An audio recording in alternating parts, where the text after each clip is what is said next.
El 1 de marzo de 1932, el que era el hombre más famoso del mundo, en aquel momento recibió la noticia de que su hijo, su primogénito de 20 meses de edad, había desaparecido mientras dormía en su habitación. Así comienza lo que se conoció como el crimen del siglo, cuando Charles Lindbergh Jr. fue secuestrado y del que quedan varias preguntas que aún no tienen respuestas. Bienvenidos de nuevo a Medianoche en el Jardín del Mal, dentro caso.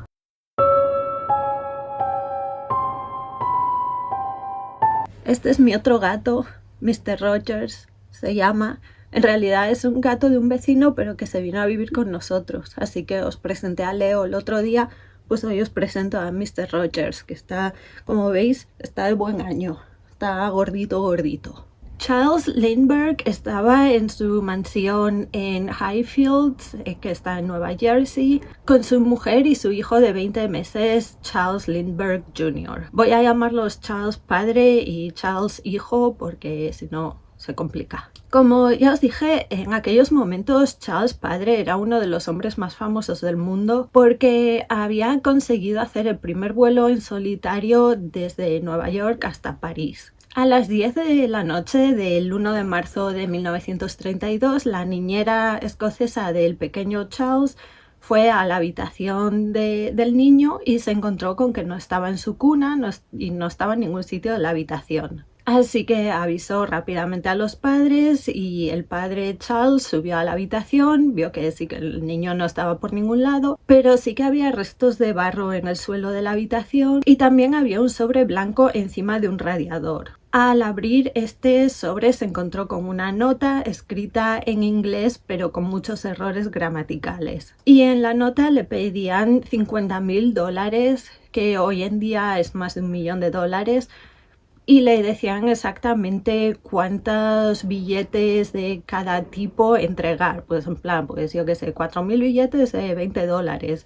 Cosas así. En la nota le decían que no llamase a la policía ni que hiciese el secuestro público y que el niño se encontraba bien. Charles sacó su pistola y junto con su mayordomo salieron a los campos que rodeaban la casa intentando buscar pues al niño alguna pista. Encontraron 2 pares diferentes de huellas justo debajo de la ventana de la que era la habitación del niño. Pero bueno, no encontraron nada más y sin hacer caso a lo que decía la nota, Charles llamó a la policía inmediatamente. Y por alguna razón también llamó a su abogado. No sé, los ricos son distintos, ¿no? Cuando llegó la policía, de nuevo pues miraron por la casa y miraron por toda la zona alrededor de la casa y se encontraron unas huellas que iban en dirección desde la casa hacia donde estaba la carretera y a mitad de camino se encontraron una escalera. La policía no midió las huellas, ni hizo moldes, ni nada, pero bueno, al día siguiente hubo un montón de curiosos, un montón de periodistas, de fotógrafos por la zona y claro, pues las huellas quedaron totalmente destrozadas. El director del FBI, que en aquellos momentos era J. Edgar Hoover, puso todos los recursos del FBI a disposición de la familia.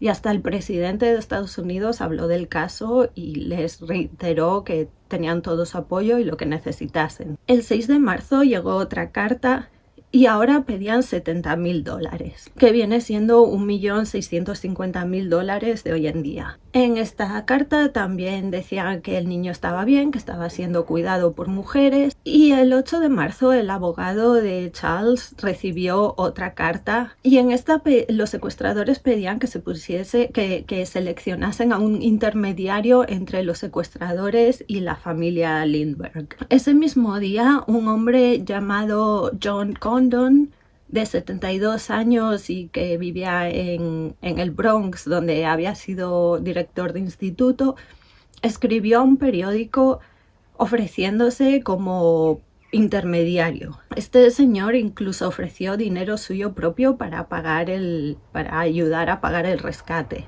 Los secuestradores debieron de ver el periódico al que había escrito el John porque el 9 de marzo John recibió una carta donde los secuestradores aceptaban su propuesta y le dijeron que si que cuando tuviesen el dinero que pusiera un anuncio en el periódico haciéndoselo saber. John habló con la familia Lindbergh, a ellos les pareció bien que él fuese el intermediario y incluso antes de tener el dinero reunido, John puso un anuncio en el periódico que decía: el dinero está listo, JFC. Lo de JFC es como se diría fonéticamente sus iniciales, que eran John F. Condon, o JFC, JFC. El 12 de marzo un taxista llevó hasta la casa otra carta. Según el taxista, alguien le dio la carta, le dijo la dirección a la que tenía que llevarla, le dio $5 y andando. La carta decía que siguiesen las instrucciones y que si las seguían, debajo de una piedra encontrarían otra carta. Las direcciones era que fuesen al lado de un carrito de perritos calientes, cerca de una estación de metro. Les dirían, supongo que el área de Nueva York, ¿dónde era? Porque si no... Bueno, John fue hasta el sitio ese, levantó la piedra y sí que encontró una carta. Y en esa carta indicaban que John tenía que ir al cementerio de Woodlawn. Ya sé que es todo un poco complicado, pero bueno. En ese cementerio se reunió con un hombre que, según John, tenía acento alemán. Y el hombre le preguntó que si tenía el dinero. John le dijo que no había dinero hasta que no viese al niño, y al parecer pues poco después alguien pasó caminando cerca del cementerio, el hombre se asustó y echó a andar rápido hacia otra zona. John lo siguió y se acabaron sentando los dos en un banco. En el banco el hombre del cementerio le contó que se llamaba John. Ya lo sé, tenemos dos Charles, dos Johns. Pues el John del cementerio le dijo que era parte de una banda escandinava compuesta por 3 hombres y 2 mujeres y que llevaban un año planeando el secuestro de Charles hijo. John, el del Bronx, le pidió una prueba de que el niño estaba bien y de que realmente tenían al niño, y el hombre le dijo que en unos días recibirían algo que confirmaría que sí que eran ellos los que tenían al niño. El 16 de marzo, John recibió un mono gris de bebé junto con otra carta. Los familiares y los empleados de la familia Lindbergh confirmaron que el mono ese se trataba del que llevaba Charles la noche que desapareció, así que dieron por bueno que ese hombre era realmente el secuestrador o uno de ellos. El 21 de marzo llegó otra carta, esta vez pidiendo que pagasen ya el rescate, y el 30 de marzo llegó otra más, y si lleváis la cuenta ya van 9 cartas. En esta carta demandaban que si no pagaban el rescate en plan ya, que el precio subiría. Obviamente, cuando se juntó todo el dinero para pagar el rescate, las autoridades apuntaron todos los números de serie de los billetes, y además parte del dinero iba en un tipo de billete que llamaban certificados de oro. Eran pues billetes normales de dólares, pero que tenían como unas letras doradas y ponía Gold Certificate, y era pues un tipo de billetes que había en aquel entonces. Otros $10.000 iban en billetes de la Reserva Federal y el resto pues en billetes normales y corrientes. Las autoridades esperaban que, como los certificados estos de oro eran más distintivos, la gente en un futuro viera uno y pudiera identificarlo más fácilmente. El 1 de abril llegó otra carta. Con lo que llevan gastado en sellos y en pagarle al taxista, yo creo que les habría dado para vivir 3 meses, pero bien además. En esta carta le decían a John que tenía que tener el dinero listo para el día siguiente. Al día siguiente llegó otra carta y esta vez otra vez se la entregaron a un taxista. La carta daba la localización de otra carta, ya lo sé, que decían que estaba debajo de una mesa delante de una floristería en el Bronx. Charles, padre, decidió que esa vez iría él también junto con John, y lo que hizo fue seguir el coche de John, pero a una distancia prudencial para que los secuestradores pues, no viesen que lo estaba siguiendo. Esa carta, la que había delante de la floristería, los mandaba a otro cementerio, y en ese cementerio John se encontró con el que dijo era el mismo hombre de la vez anterior. John le volvió a pedir al hombre ver al bebé, y el hombre le dijo que se quedase allí y que se iba a marchar, pero que volvía en 10 minutos y que tuviese el dinero listo. En ese tiempo John fue al coche, recogió el dinero del rescate. Cuando el hombre volvió, John le dio el dinero y el hombre le entregó lo que viene siendo otra carta y en esta carta indicaban dónde se encontraba el pequeño. El hombre del cementerio cogió el dinero y se fue por donde había venido. Charles se había bajado del coche y dijo haber escuchado la voz del hombre. Estaba a bastante distancia porque no quería ser visto, pero dijo que escuchó al hombre. Las autoridades hicieron una búsqueda súper exhaustiva por la zona donde la carta decía que estaba el niño. Hicieron un llamamiento a la gente que vivía por allí, que si habían visto algo, que si sabían algo, pero nada. Charles, hijo, no estaba por ningún sitio. El 12 de mayo, sobre las 3 de la tarde, a unos 4 kilómetros de la casa de los Lindbergh, dos señores iban en un camión y uno tuvo que parar pues para ir al baño y bueno, pues se bajó del coche, se fue a una zona donde había matorrales, árboles tal, y no sé si en el camino de vuelta entre la maleza se encontró una cabecita y un pie que estaban medio desenterrados. Lo que acababa de encontrar era el cuerpecito muy descompuesto del pequeño Charles. El cuerpo había sido enterrado, pero seguramente la fauna salvaje anduvo por allí y lo desenterró un poco en algún momento. El cuerpo, como ya os digo, estaba muy descompuesto. La autopsia determinó que el pequeño había muerto a consecuencia de 1 o 2 golpes en la cabeza y que llevaba muerto unos 2 meses. Se piensa que de hecho Charles murió el mismo día que lo secuestraron. Al principio fue la niñera la que identificó al niño y lo identificaron por una camiseta que llevaba puesta al niño que le había hecho la propia niñera y la había cosido con seda azul, y entonces consiguió identificarlo por eso. Pero Charles, padre, dijo que quería ver a su hijo, identificarlo también y bueno, pues por el pelo rubio del niño, los rizos y la ropa que llevaba, dijeron que sí, que ese era el pequeño Charles. Horas más tarde, el presidente de Estados Unidos puso al FBI a cargo de la investigación. Y ahora os cuento un poco quién era Charles Lindbergh y por qué era tan sumamente famoso. Charles Lindbergh nació el 4 de febrero de 1902 en Detroit, en Michigan. Su padre era un congresista de Estados Unidos y su madre era profesora de química.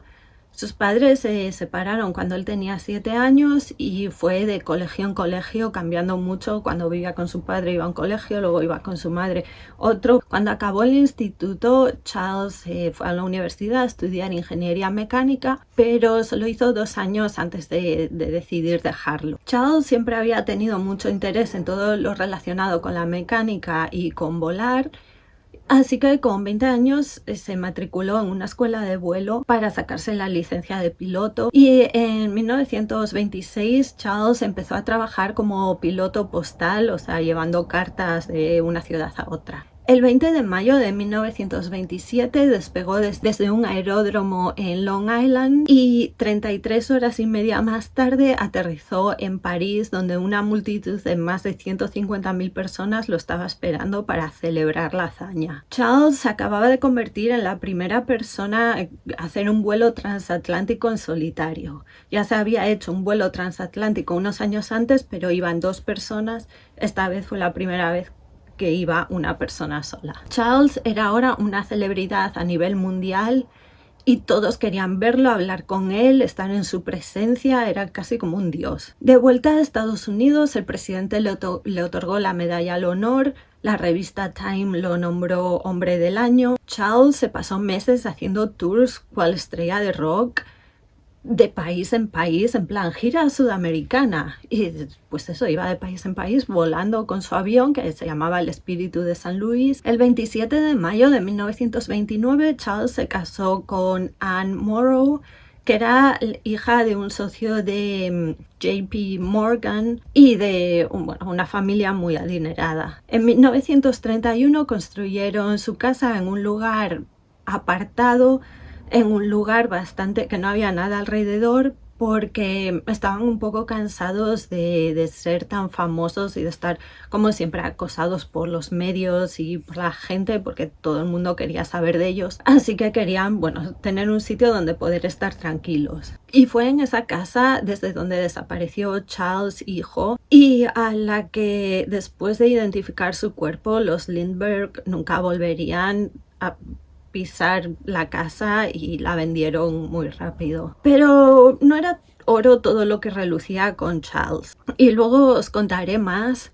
Por ahora solo decir que le gustaba hacer bromas muy pesadas. Una vez cambió contenido de una botella por queroseno y se la dio a beber un amigo suyo que pensó que era pues o alcohol o agua o licor de algún tipo, y le dio un trago y acabó en el hospital con quemaduras internas muy graves y estuvo a punto de fallecer. Otra vez, y esto fue un par de meses antes de la desaparición de su hijo, Charles metió a Charles hijo en un armario, cerró la puerta y les dijo a todas las personas que había en la casa que alguien se había llevado a Charles hijo. Obviamente la gente que estaba allí presente pues se asustaron, empezaron a buscar al pequeño por todos lados, no lo encontraban y tras 20 minutos se escuchó una carcajada tremenda. Charles estaba partiendo de risa, les dijo que todo era una broma y que el niño estaba encerrado en un armario.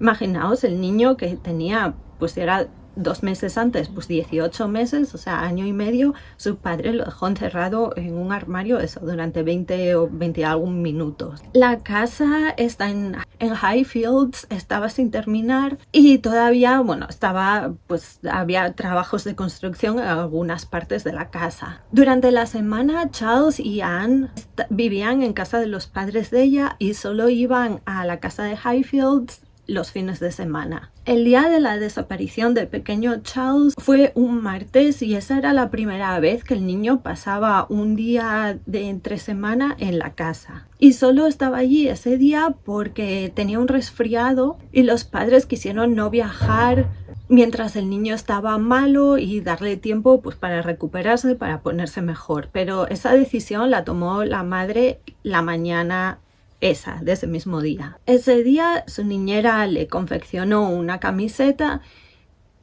con la que utilizó el hilo de seda azul, la llevaba puesta cuando lo metieron en la cama. Encima de la camiseta llevaba el mono gris y además lo taparon con mantas y le pusieron imperdibles que iban desde la manta al colchón para que no pudiese destaparse por la noche. Pobre niño ahí en plan momia. Es que las cosas que hacían en el pasado, que hoy en día sería maltrato infantil, pero bueno.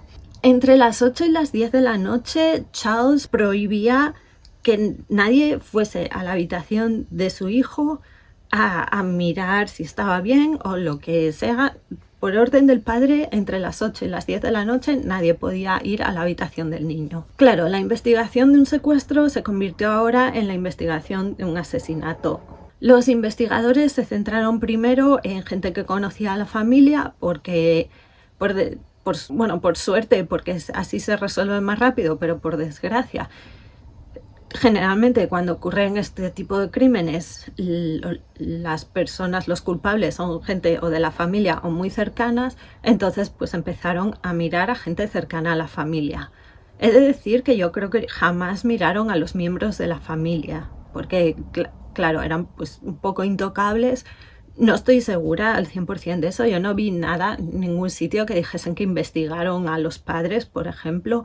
No lo vi en ningún sitio. Sé que sí que investigaron a algunos de los empleados domésticos que tenían. Además, había varios motivos que hacían que le hacían pensar a la policía que los secuestradores podían ser gente cercana. Uno era porque sabían cuál era la habitación del niño, sabían que estaba esa noche en casa, e igual incluso sabían que entre las 8 y las 10 de la noche nadie podía ir a la habitación del niño ni aunque lo escuchasen llorar. Violet Sharp, que trabajaba en el servicio doméstico pero en casa de la madre de Anne, cayó bajo sospecha porque al parecer la interrogaron 3 veces y dio información contradictoria sobre dónde había estado la noche del secuestro. Y bueno, tras haberla interrogado, ya os digo, 3 veces de manera intensa, Violet se bebió un producto que se utiliza para limpiar plata que contenía cianuro y acabó falleciendo. Lo cierto es que no había nada que relacionase a Violet con la desaparición del niño. Y se dice que, bueno, que se quitó del medio porque tenía problemas de mal de amores. Al parecer había tenido relaciones con más de un hombre. Madre mía, qué horror en aquellos años.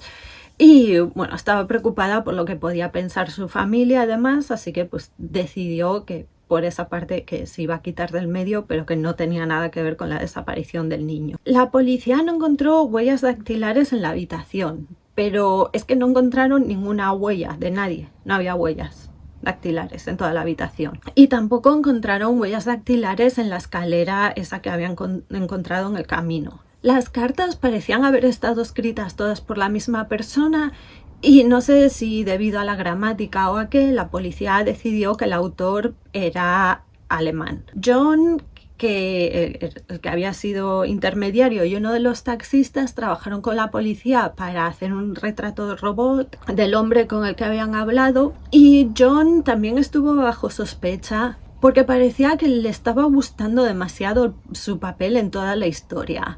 De hecho, vendió su historia a los medios en fascículos, y cada poco contactaba con la policía para dar información nueva. Además, estaba encantado con toda la publicidad y supongo que con todo caso que le estaba haciendo la gente que no conocía. Pero bueno, fue interrogado, su casa fue registrada, no encontraron nada y al final lo quitaron pues como sospechoso. Nadie en la casa había escuchado nada la noche de los hechos, pero es que ni siquiera el perro, que era un fox terrier, había ladrado. Y los que tengáis perros sabréis que los perros, sobre todo por las noches, cuando oyen así algún ruido extraño, tienden a ladrar. Pero no sé si era el caso de ese perro o no, la mía ladra en cuanto escucha cualquier cosa. La prueba más importante que tenía la policía era la escalera. Y esa escalera era muy particular porque estaba construida en 3 partes. Y además parecía haber sido hecha a mano y se dedujo que la persona que la había construido tenía conocimientos de trabajar con madera o de carpintería. También descubrieron o dijeron que la pieza de madera utilizada para hacer la escalera había sido utilizada con anterioridad con otro uso. La policía avisó a todos los bancos les dieron los números de serie de los billetes y todo eso pues para ver si podían conseguir rastrear a la persona que los estaba gastando. Se encontraron varios de los billetes, pero resultó que todos habían sido gastados o usados en diferentes partes no sé si del estado de Nueva York y bueno, no se podía señalar un área concreta. ¿Y os acordáis de los certificados de oro, estos que os dije que son como billetes, pero que tenían lo de Gold Certificate en dorado? Pues por suerte el presidente de Estados Unidos decidió que se dejasen de utilizar ese tipo de billetes. Y el presidente pidió que todos esos certificados fuesen devueltos a la Reserva Federal. Pues como cuando cambiamos de pesetas a euros, que había que llevar todas las pesetas al banco y te daban euros. Claro, el FBI estaba encantado porque los certificados cada vez eran más inusuales y según la gente los iba cambiando por los dólares normales y corrientes, pues cada vez iba a haber menos en circulación. Y sabían que la persona que había recibido el dinero del secuestro había estado gastando el dinero muy poco a poco por el dinero que habían recuperado con los números de series, habían pues eso, que no había gastado mucho dinero, lo que querría decir que le quedarían muchos billetes aún y muchos de esos certificados de oro, y que además iba a tener que gastarlos pronto. El 1 de mayo de 1933 un hombre fue a un banco en Manhattan a cambiar más de $2.000 en certificados de oro a dinero normal. Para hacer eso, el banco le pedía pues, que completase su nombre, su dirección. Al día siguiente, uno de los cajeros se dio cuenta de que varios de esos billetes coincidían con los que buscaba el FBI, así que pues los llamó y el FBI se pusieron pues, muy contentos porque ahora tenían un nombre y una dirección, así que se fueron a ese sitio y se encontraron con que allí no había nadie que tenía ese nombre. Se enteraron de que hacía 20 años una mujer con el apellido que había dado el hombre sí que había vivido en ese sitio, pero vaya que ya no tenía conocimiento de nadie con ese nombre y no sabía de nadie que viviese allí. Ella hacía 20 años que ni pasaba por allí. Así que bueno, pues otra vez una decepción. Hasta que el 18 de septiembre de 1934 un cajero de un banco se dio cuenta de que otra vez uno de los billetes de estos de certificado de oro el número de serie coincidía con los que buscaba el FBI y llamó al FBI. Y esta vez tuvieron muchísima suerte porque el billete tenía un número de matrícula apuntado a lápiz en uno de los márgenes del billete. El FBI consiguió rastrear de dónde había venido el billete y era de una gasolinera. Así que fueron a la gasolinera, preguntaron por el billete y un empleado les dijo que un hombre echó $1 de gasolina y pagó con los $10 de certificado de oro. No sé si sería pues como echar 10 euros de gasolina y pagar con un billete de 500.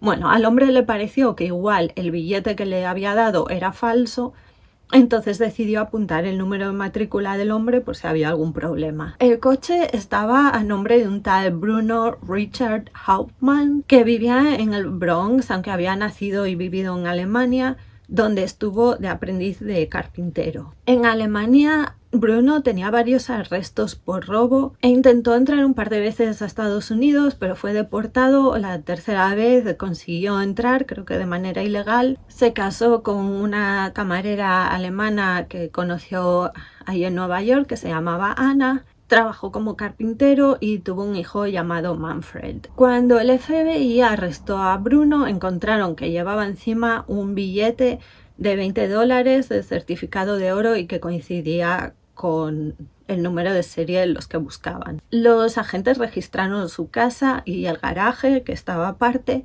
y en el garaje encontraron casi $2.000 escondidos detrás de los paneles de las paredes y $12.000 metidos en una lata vacía que estaba sobre una estantería. Otros $800 fueron encontrados en la habitación de su hijo. Al ser interrogado, Bruno dijo que el dinero no era suyo y que un amigo y antiguo socio le había dado una caja para guardar porque se iba de viaje. Lo que pasa era que su amigo, que se llamaba Isidor Fish, se había vuelto a Alemania y había muerto poco después de tuberculosis, así que la policía no podía corroborar nada. Bruno dijo que solo se enteró de que había dinero en la caja porque un día tuvieron goteras y se mojó la caja, entonces fue pues a moverla para que no quedase destrozada y se encontró con el dinero y dijo que bueno, que su amigo Isidor le debía dinero, entonces que él dijo bueno, pues me gasto este que hay aquí, ¿por qué no?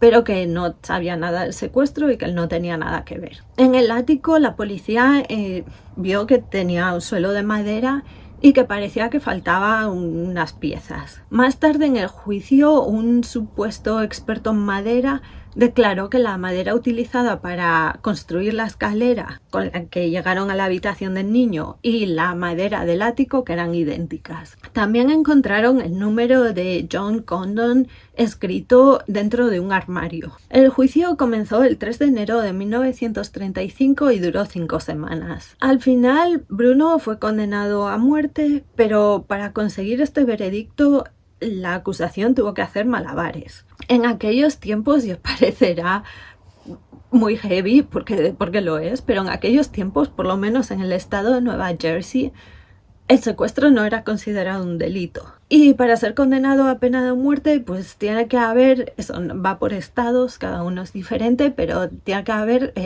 haber un delito que se haga mientras se está haciendo otro delito. Es decir, si tú estás intentando secuestrar a alguien y esa persona la acabas matando, pues eso sería un caso de pena de muerte. Y aunque los forenses habían determinado que Charles hijo seguramente había muerto al caer por la escalera, o sea, que el hombre subió, entró en la habitación, sacó al niño y al bajar la escalera, pues el niño resbaló o lo que sea, se cayó y se dio un golpe. Además, había una parte de la escalera que estaba rota y que podía también indicar que algo pasó en la escalera, pero bueno, la acusación lo estaba juzgando por asesinato. Pero eso, necesitaban otro delito, así que la acusación dijo que además del asesinato, que el niño había muerto mientras Bruno estaba intentando robar la ropa del niño. Y bueno, pues al jurado le pareció una idea genial, le dijeron sí, claro, tiene sentido.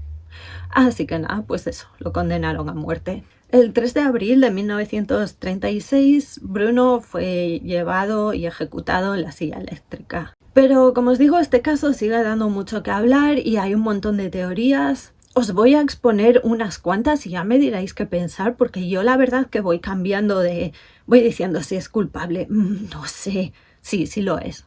Pues no lo sé. Nada, fijo que lo es.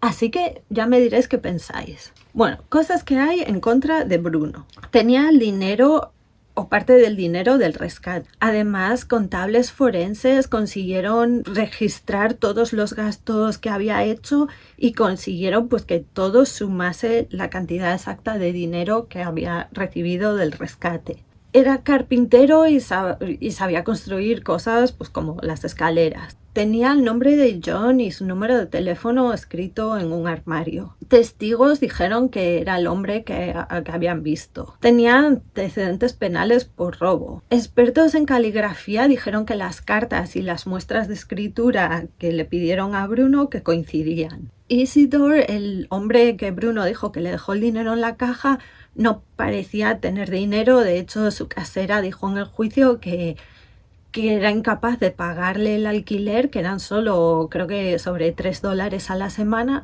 porque el hombre no tenía ni un duro y se fue a Alemania cuando estaba enfermo porque no podía costearse los gastos médicos allí, porque es que no tenía dinero. Bruno no fue a trabajar el día del secuestro y 2 días más tarde dejó su trabajo y nunca volvió a trabajar más, pero seguía gastando dinero. Y podía conocer el plano de la casa porque al parecer algunos periódicos publicaron cómo era la casa y cómo los planos de la casa por dentro, entonces igual tenía ese conocimiento. Pero hay cosas pues, que hacen dudar.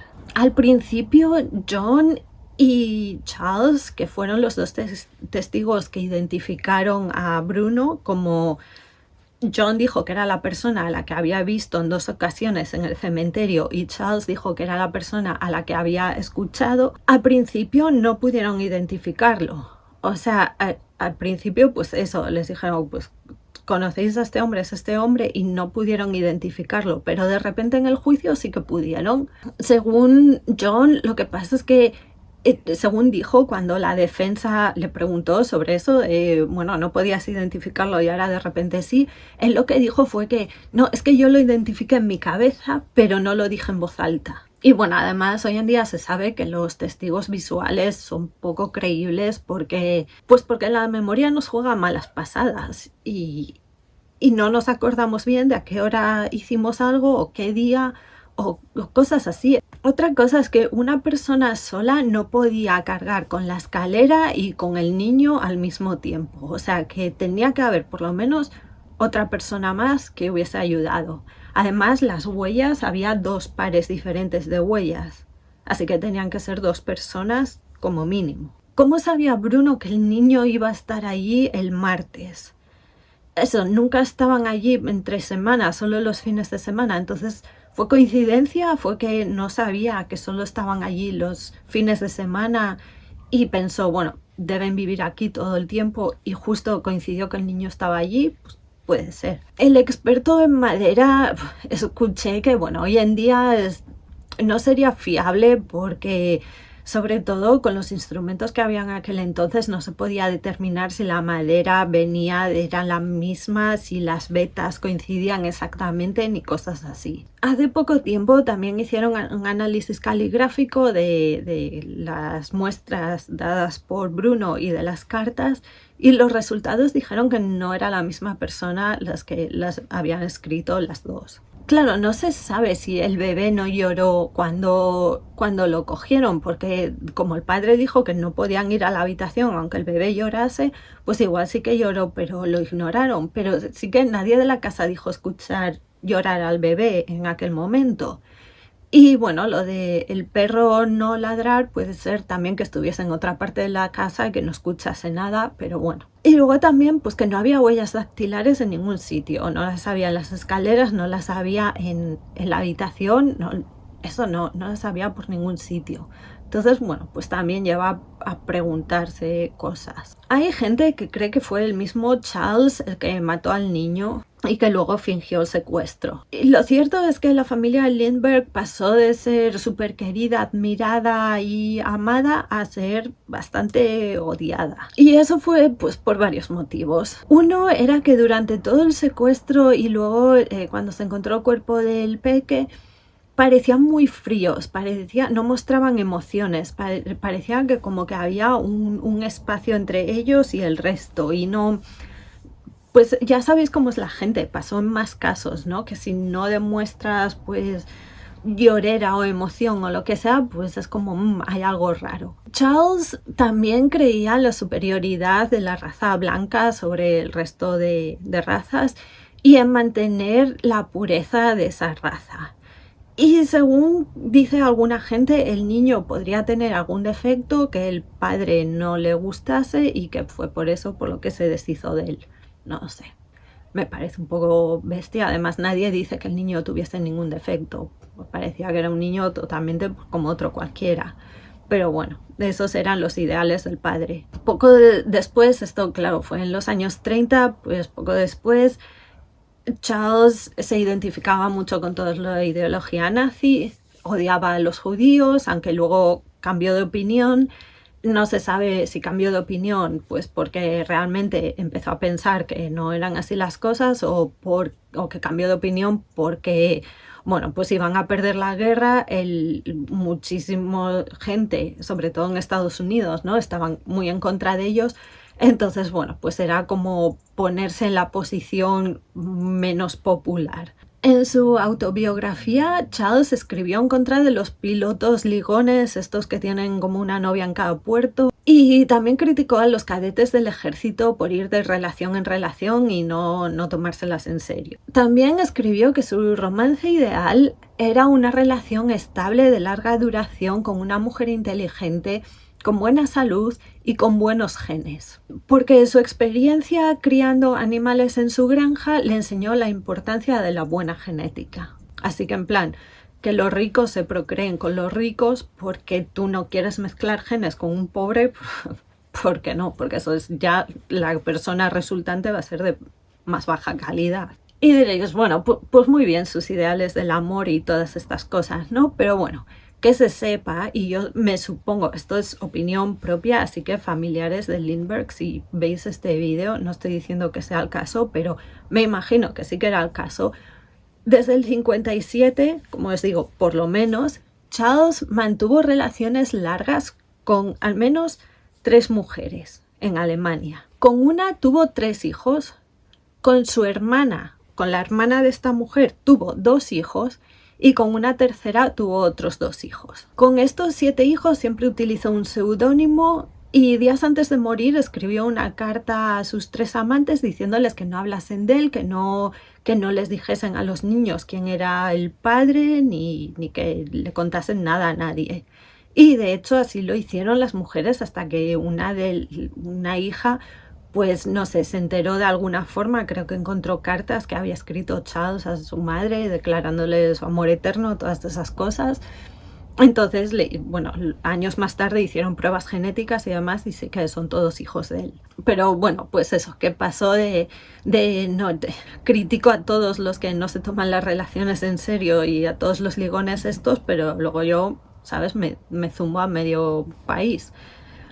Pero así estamos. Entonces, eso, pues a mucha gente no le cae nada bien este hombre, pero bueno, lo cierto de que sea un gilipollas y que sea mala persona no quiere decir que sea un asesino. No sé si conocíais esta historia, no sé si conocíais el crimen del siglo y lo que luego fue el juicio del siglo, que aunque era en el 30 y poco, así que es un poco exagerado ya reclamar que es algo del siglo, cuando el siglo casi acaba de empezar. No, hombre, queda mucho. Eso, no sé si lo conocíais, espero que os haya resultado interesante, no sé qué os parece, no sé si tenéis alguna idea o qué pensáis vosotros, quién pudo ser culpable, qué pensáis, decídmelo, dejádmelo en comentarios y nada, espero que os haya gustado el vídeo, espero que hayáis pasado un rato entretenido y nos vemos en el siguiente vídeo.